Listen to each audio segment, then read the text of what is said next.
فصل نمبر 21 میں ہے روزے دار کے لیے پسنا لگوانے کا جواز.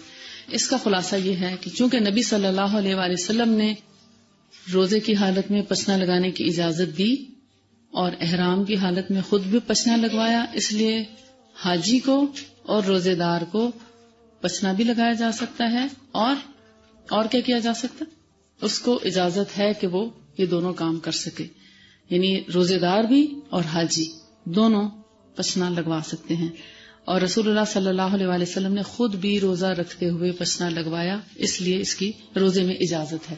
لیکن بہتر ہوگا اس کے لیے کہ روزے کی حالت میں ظہر اور عصر کا ٹائم زیادہ مناسب ہے.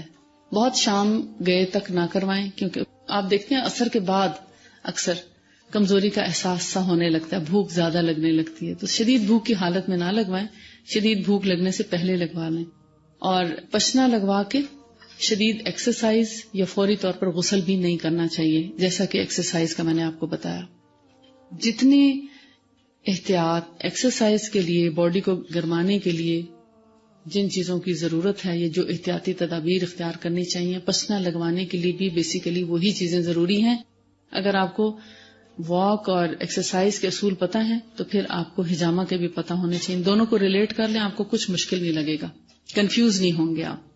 یعنی نہانے کے فوراً بعد ایکسرسائز نہیں کرنی چاہیے اور ایکسرسائز کے فوراً بعد نہانا نہیں چاہیے. اسی طرح نہانے کے فوراً بعد حجامہ نہیں کرانا چاہیے اور نہانے سے پہلے بھی حجامہ نہ کرائیں، یعنی تھوڑا سا گیپ ضرور ہو. اسی طرح کھانے کے فوراً بعد نہ حجامہ کرائیں اور نہ ایکسرسائز کریں. اب فصل نمبر 22 ہے قطع عروق اور داغ کے ذریعے نبی صلی اللہ علیہ وآلہ وسلم کا طریقہ علاج. صحیح مسلم کی حدیث جابر بن عبداللہ سے مروی ہے کہ نبی صلی اللہ علیہ وآلہ وسلم نے حضرت ابی ابن کعب کے پاس ایک معالج بھیجا، ایک حکیم بھیجا یا ڈاکٹر بھیجا. آپ کی ایک ورید کو طبیب نے کاٹا اور اسے داغ دیا. دوسری روایت میں ہے کہ سعد بن معاذ کو جب اکھل میں تیر لگا، اکھل اپر پورشن کو بولتے ہیں بازو کے، اور زخم سے خون بہنے لگا تو نبی صلی اللہ علیہ وآلہ وسلم نے اسے داغ دیا. تیر جب لگ گیا، یعنی تیر آ کے پیوست ہو گیا حضرت سعد بن معاذ کے، تو جب وہ نکالا گیا تو خون کا فوارہ پھوٹ پڑا تو آپ نے اس جگہ کو داغ دیا تاکہ خون بہنا بند ہو جائے. کیونکہ اتنی تیزی سے اگر کہیں سے خون بہنا شروع ہو جائے تو موت یقینی ہو جاتی ہے.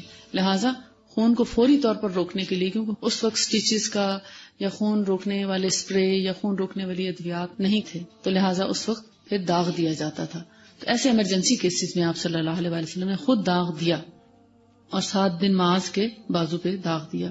داغ دینے سے یا گرم سلاخ لگانے سے وہاں ورم ہو گیا تو آپ نے دوبارہ اس جگہ پر داغ دیا. یعنی ایک دفعہ جب وہ لگایا تو صحیح نہیں لگا، تو آپ دیکھتے ہیں کہ جب انفیکشن اندر رہ جائے تو سویلنگ ہونا شروع ہو جاتی ہے. سٹیچز ہیں، جیسے سٹیچز لگائے جائیں، جتنے سٹیچز ٹھیک ہو جاتے ہیں ان میں کوئی ورم نہیں ہوتا، اور جس سٹیچ کے اوپر ورم آ جائے اٹ مینس کہ یہ سٹیچ صحیح نہیں لگا. تو پھر آپ صلی اللہ علیہ وآلہ وسلم نے اس جگہ دوبارہ سے داغ دیا تو وہ زخم ٹھیک ہو گیا. اور ایک اور جگہ پر نبی صلی اللہ علیہ وآلہ وسلم کے پاس ایک شخص کو لایا گیا جسے آپ نے داغ دینے کا مشورہ دیا. داغ دینے کا مطلب ہے کاٹری کرنے کا.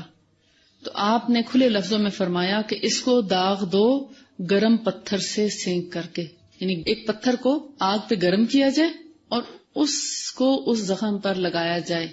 ایک تو لوہے سے داغ دیا جاتا ہے اور گرم پتھر سے بھی داغ دیا جاتا ہے. پتھر کو بھی اتنا سرخ کر لیا جاتا ہے آگ پر، جب آگ میں ڈالا جاتا ہے تو پتھر باقاعدہ سرخ، جیسے کوئلے سرخ ہو جاتے ہیں تو اس میں سرخی نظر آتی، تو پتھر میں بھی وہ سرخی نظر آنے لگتی. وہ پھر زخم کے اوپر لگایا جاتا ہے، اس سے خون بہنا بند ہو جاتا ہے. اس کا بھی خلاصہ یہی ہے کہ داغ دینا اگرچہ نبی صلی اللہ علیہ وآلہ وسلم نے پہلے علاج کے طور پر پسند نہیں فرمایا، لیکن جہاں پر جان کو خطرہ ہوتا اور بیماری کے نہ جانے کا اندیشہ ہوتا کہ اگر داغ نہ دیا گیا تو بیماری نہیں جائے گی، تکلیف نہیں دور ہوگی، تو ایسے میں آپ صلی اللہ علیہ وآلہ وسلم داغ دیا کرتے. داغ مین کاٹری کرتے، اور کاٹری 3 طرح سے کی جاتی، ایک لوہے کو گرم کر کے، ایک پتھر کو گرم کر کے، اور ایک تیل کو ابال کے. آج بھی سعودیہ میں چور کے ہاتھ کاٹ کے اس کو ابلتے تیل میں ڈالا جاتا ہے تاکہ اس کا خون بہنا بند ہو جائے، رگیں سوکھ جائیں.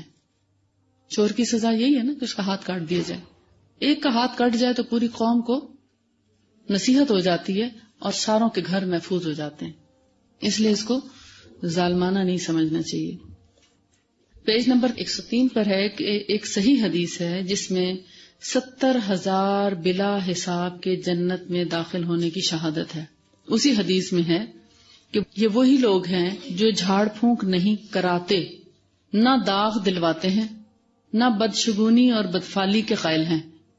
یہ وہ شگون لیتے ہیں نا، وہ طوطے کو دے دیتے ہیں لیٹر لکھ کے، کون سا اٹھانا ہے، آج کے لیے کیا مناسب ہے، تو ایسے کام نہیں کرتے بلکہ اپنے اللہ پر پوری طرح بھروسہ کیے ہوئے ہیں۔ یہ بخاری ہی کی حدیث ہے، اور اس کا مطلب سمجھنے میں تھوڑا احتیاط کی ضرورت ہے۔ وہ یہ کہ خود جھاڑ پھونک کر لیتے ہیں جو رسول اللہ صلی اللہ علیہ وآلہ وسلم کے طریقے میں آپ پڑھیں گے انشاءاللہ، ٹھیک ہے، وہ دم، وہ رقیہ جو رسول اللہ سے منقول ہے وہ تو کرتے ہیں، مگر شرکیہ جھاڑ پھونک نہیں کراتے، یا ہر ایسے شخص کے پاس نہیں چلے جاتے جس کے بارے میں پتہ ہی نہیں، بلا تحقیق کے کسی کے پاس نہیں جانا چاہیے، کسی نجومی عامل یا کسی بھی ایسے شخص کے پاس جو ماہر ہو ان چیزوں کا۔ ہمیں کیا معلوم کہ اس کا عقیدہ کیا ہے؟ جب تک عقیدے کا معلوم نہ ہو تو اس وقت تک کسی سے دم نہیں کرانا چاہیے یا کسی سے علاج ایسا نہیں کرانا چاہیے روحانی۔ اور یہ بیسیکلی جادو کے بارے میں ہے کہ جو لوگ جاتے ہیں نجومیوں عاملوں کے پاس جادو کروانے کے لیے یا جادو کا توڑ کرانے کے لیے، بیسیکلی یہ وہ بات ہے۔ لیکن جھاڑ پھونک بھی وہ کرانی چاہیے جو سنت سے منقول ہے، اور اس سے کرائیں جس کا عقیدہ معلوم ہے، ورنہ خود ہی کریں۔ نہ داغ دلواتے ہیں، یعنی آپ دیکھتے ہیں وہ جو لوگ ٹیٹوز بنواتے ہیں نا، یہ اس کا ذکر ہے کہ خوبصورتی اور بدصورتی کے لیے جو اپنی شکلیں بنواتے ہیں بلا وجہ کے جلواتے ہیں، وہ بھی جلانا ہوتا ہے نا۔ تو ایک تو ہے کہ جان بچانے کے لیے آپ لگا رہے ہیں، نبی صلی اللہ علیہ وسلم نے خود لگایا اور حکم بھی دیا، سعد بن معاذ کو لگایا، کیوں؟ ورنہ جان کو خطرہ تھا۔ تو ایسے میں تو ٹھیک ہے، لیکن وہ جو نشان بنوانے کے لیے پورے پورے جسم انہوں نے جلائے ہوتے ہیں اور ڈیزائن بنائے ہوئے ہوتے ہیں، اور عجیب و غریب شکلیں جنوں کی اور نہ جانے شیطان کی شکلیں بھی بنا رکھی ہوتی ہیں پوری پوری کمر کے پیچھے، عجیب و غریب۔ تو یہ کیا ہے؟ اس کی اجازت نہیں ہے۔ اور تیسری کیا چیز ہے؟ بدشگونی، یہ فال گیری، بدشگونی، اس کے بارے میں آپ نے پڑھا ہے انشاءاللہ۔ فصل نمبر 23 ہم کل پڑھیں گے، اور یہاں پر ہم اکتفا کرتے ہیں۔ اگر آپ کو پھر بھی اس بارے میں کوئی شبہ ہو تو پوچھ لیجئے گا، لیکن میرے خیال میں آپ کو کلیئر ہو گیا ہوگا کہ رسول اللہ صلی اللہ علیہ وسلم کی حدیث ہے نا جس میں فرمایا کہ جو لوگ جادو نہیں کرتے، نہ کرتے ہیں نہ کراتے ہیں، تو ایسے لوگ بغیر حساب کے داخل ہوں گے، لیکن اس سے پہلے بہت سی جو شرائط ہیں صحیح عقیدے کی، عمل صالح کی، وہ ہیں۔ لیکن اللہ پر اتنا ایمان اور یقین ہے کہ جادو پر ایمان نہیں رکھتے، نہ جادو کو صحیح سمجھتے ہیں، نہ کرتے ہیں نہ کرواتے ہیں، اور نہ کسی کے پاس اس کا توڑ کرنے کے لیے جاتے ہیں۔ ایسے لوگ بغیر حساب کے جنت میں جائیں گے اور عرش کے سائے تلے بھی ہوں گے۔ میرا خیال آپ کو کلیئر ہو گیا ہوگا کہ ایمرجنسی کے کیس میں داغ لگانے کی اجازت ہے، ادروائز جو دوسرے داغ لگائے جاتے ہیں، جیسے وہ گلگت اور چترال کے لوگ ہیں، وہ اپنے جسم پہ نشان لگائے ہوتے ہیں، بیسیکلی وہ جلا کے لگائے جاتے ہیں، تو ان کی اجازت نہیں ہے۔ صاف ستھرے چہرے والے جو اللہ اور اس کے رسول پر ایمان رکھتے ہیں اور اللہ کو ہر وقت اپنے سامنے موجود سمجھتے ہیں، ایسے لوگ ایسے کاموں سے گریز کرتے ہیں، اور ایسے ہی لوگ بغیر حساب کے جنت میں داخل ہوں گے۔